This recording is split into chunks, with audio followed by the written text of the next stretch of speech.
umva dore ibihe byiza twagiriye Karuruma iwacu sha, umva cyaze hano hantu turakumbuye. Twereka impamvu turi kavukire Karuruma, urumva turi kavukire,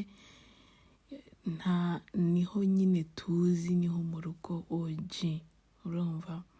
So rero nabakusanyirije uyu munsi ibihe twagiriye Karuruma, mbereka n'umusozi neza twabaga twitegeye.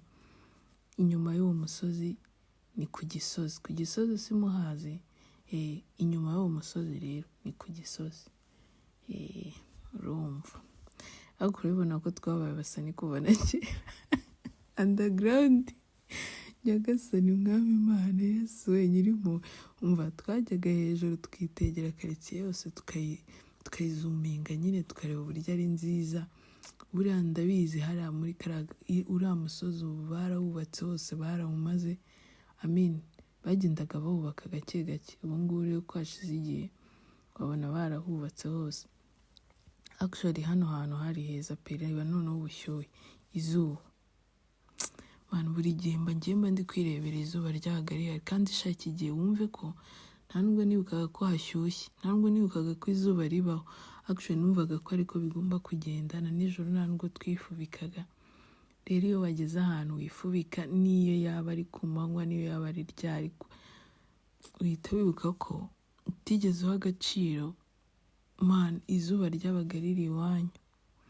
Ngaho reba nawe man, ino klima habaga hari n'amahumbezi n'akayaga, ngo umuntu abyibuke se anabyiteho se. Oh my god, cyaze turenda kuza gusura mu rugo OG, nzabyitegereza nongere mpumeka ku akayaga ko mu Rwanda kabisa.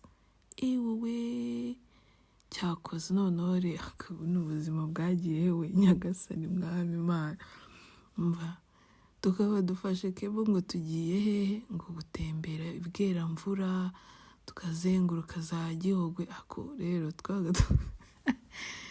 tugaparika tukumva umuziki asemani, cyazeho n'ubuzima bwari fresh. Ego igihe kiragera turagenda. Actually video izakurikiraho iyi ngiyi izaba ariyo guflyinga, so stay tuned kabisa. I'm gonna give you this soon.